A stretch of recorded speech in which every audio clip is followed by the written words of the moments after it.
السلام عليكم ورحمة الله وبركاته.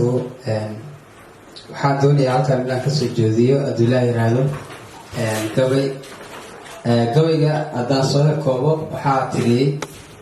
Sayid Maxamed ee tiriyey sababtuu sayidka gabayga u tiriyey waxaa jirtay waagii sayidka inuu guursaday gabar la oran jiray Faadumo Islaan Aadan. marka gabadha waxaa la dhashay nin la oran jiray Faarax Islaan Aadan. marka sayid gabadha u guursaday gabadha wixii laga bixin jiray iyo wixii markuu ka bixiyey hantidii geeli iyo wixii ka bixiyey baa gabadha wiilkii la dhashay oo la dhahayay Faarax Islaan Aadan baa wuxuu jeclaystay sayidka faraskiisa inuu macnaha uu faras ka qaato sayidka faraskaasoo la oran jiray Xiin Faniin. sayidkana faraskaas aad ugu jeclaa. marka Faarax baa warqad buu usoo diray sayidka si oo warqadda uu ku dalbanayo inuu macnaha ka qaato faraska sayidka uu saa kaga qaato.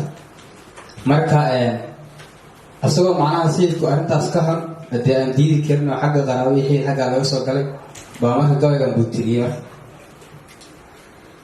hayo faaraxow hadal rageed waa loo xutubiyaaye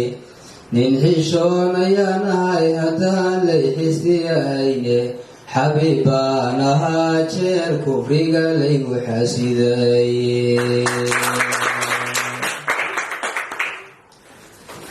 adna xaashibadii la timid xaakim soo diraye xidigii adduunyada haddaad xoolayga dooni marna anigu kamaan xisdiyeen xaalad leedahay inanku xafgooyaan jalaagil xawaad badane kumayaal xareedaan lahaa xawdu sii mariye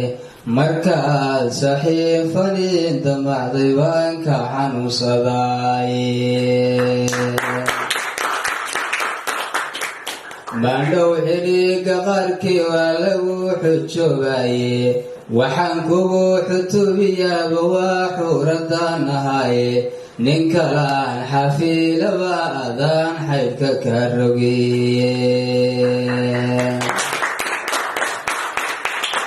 xigta iyo qarabiyo hadduu xidhiidi weydiisto xayuumiyo qayuumiyo haddii la iigu xoodaasho xubbigayga kumaan hayeen inaan xisu bixiyaaye xayuumiyo qayuumiyo haddii la iigu xoodaasho xubbigayga kumaan hayeen inaan xisu bixiyaaye xamar weeye oo midab fardood kala xariiro xawaariyo kabtiyo raaxa iyo xawliyo jarafe xawaariyo kabtiyo raaxa iyo xawliyo jarafe xagla dayaaba waa gamaan xulaashadiisiiye xubna toosanow neefku waa xaalad gooniyaaye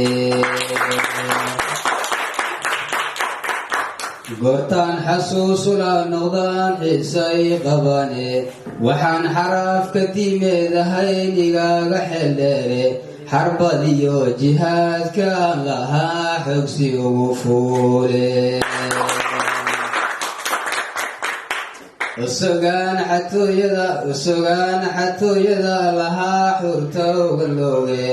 xiniyaha ku goobaan lahaa gaalka xaydkalaaye xayska daayaan lahaa xilinku doyooye meesha iyo xirtaan lahaa xiita ku eryoode intii aniga lay xamaan lahaa xilayga soo meeriye adigu galabta ku xoolayahay xamarkii dheeraaye xayawaanka oo idil naftuu kala xaroodaaye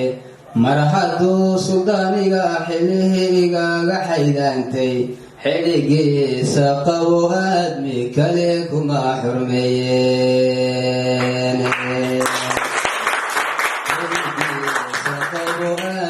kale kuma xurmeeyeen intaas ayuu ku yahay gabaygu aad u mahadsantihiin